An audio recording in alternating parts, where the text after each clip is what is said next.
Ms. Gupta, I want to return to a troubling exchange you had with Senator Cornyn. He asked you a simple question: is it true that you advocate for the decriminalization of all drugs? You said simply, no, sir, I do not. He asked you to clarify, and then you said, Senator, I've advocated, as I believe President Biden has, for the decriminalization of marijuana possession.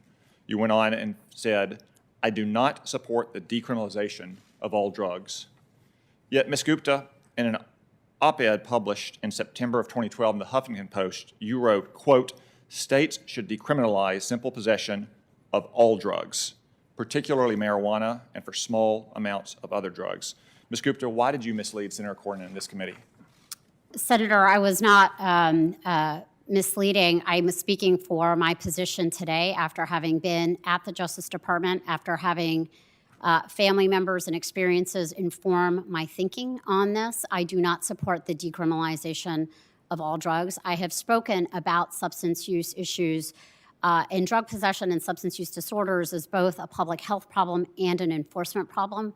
And I continue to believe that very much as both a public health problem and substance use. So thank you. He didn't ask what the position of the Department of Justice is. He asked, is it true that you advocate for the decriminalization of all drugs? And you said under oath, no, sir, I do not. You published an op-ed plainly advocating for, quote, the decriminalizing simple possession of all drugs. Senator, you did not say, I've changed my mind. You did not say, my thinking has matured. You said, no, sir, I do not, under oath. If that's not a misleading answer, Ms. Gupta, what is? Senator, not to pick apart words, but as I understood the question, it was about my present advocacy position on these issues. I do not support the decriminalization of all drugs. So you've changed your position since that op-ed in 2012. You no longer support the decriminalization of all drugs. I don't. Thank you. Let's move to another exchange you had with Senator Cornyn. Last summer, 9 months ago, you were in front of this committee, and Senator Cornyn said, do you believe that all Americans are racist? You replied, yes. I think that we all have implicit biases and racial biases. Yes, I do. So, Ms. Gupta, I ask you, against which races do you harbor racial bias? Senator Cotton, I do not. The yes was to say that all of us have implicit bias. This was an exchange also that Judge Garland had with Senator Kennedy during his hearing. I believe that we all have implicit bias. It doesn't mean that we are harboring any racism at all. These are unconscious assumptions and stereotypes that can get made. And I remember that summer in the exchange with Senator Cornyn that we were discussing systemic racism and implicit bias, and my response was to say that all of us have implicit bias. Well, to be precise, you said we all have implicit biases and racial biases. That's all. Every single American you accused of implicit bias and racial bias. So I'm asking you again, against which races do you harbor racial bias? I am quite aware that I know that I hold stereotypes that I have to manage. I'm a product of my culture. I'm a product, it's part of the human condition. I believe that, one of the reasons I believe that all of us are able to manage implicit bias, but only if we can acknowledge our own. And I am not above anyone else in that matter. I think implicit bias is something that is part of the shared human condition. So in the Trump administration, you strongly opposed the nominations to the federal courts of the following persons: Patrick Bumate, Michael Park, and Ada Brown, a Filipino-American, a Korean-American, and an African-American.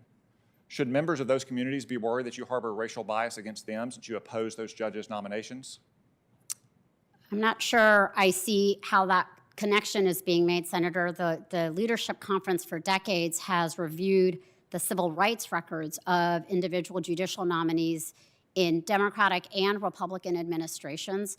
And there were judges that we opposed based on their civil rights record and a complete review. There was one set of judges that the Leadership Conference opposed because they simply refused to say that Brown versus Board of Education was the law of the land, and that seemed untenable for a judicial nominee, but it was based on a review of the record, and that was the basis, that was the advice and letters that we would send to the Senate. There were about a quarter of the nominees that President Trump put forth that the Leadership Conference opposed, but it was always after a thorough review of their record.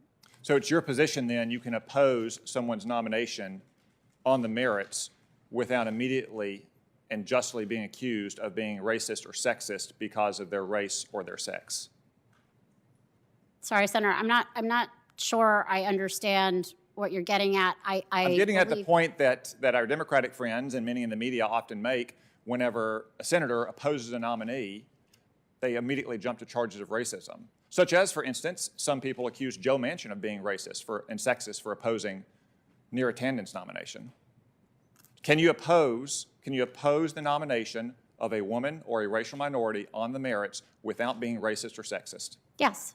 Thank you. Let's move on to another exchange you had with Senator Cornyn. You've had a lot of great exchanges with Senator Cornyn. You also said in response to a question about institutional racism, there is not an institution in this country that isn't suffering from institutional racism. There's not an institution in this country. Ms. Gupta, does the Biden White House suffer from institutional racism?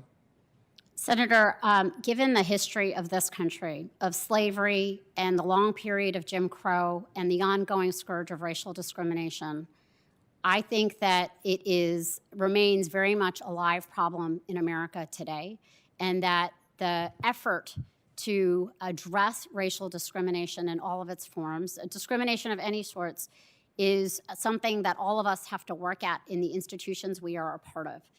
And one of the reasons why I will be honored to return to the Justice Department if confirmed is that the Justice Department was actually founded on this objective of ensuring equal justice before the law.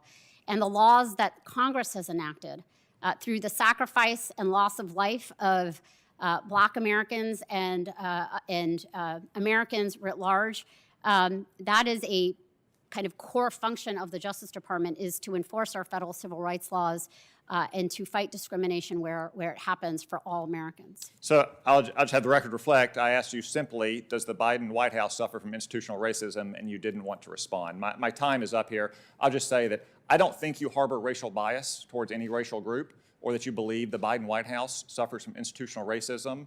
But when you throw around allegations that every single American suffers from racial bias and every single institution suffers from institutional racism, you open yourself up to these kinds of questions by condemning your fellow Americans without individualized evidence of their beliefs, their words, or their deeds. I think these statements were beyond the pale. I don't think really anybody truly believes them, nor should they be believed because they are so preposterous. Thank you, Senator Cotton. Senator Coons.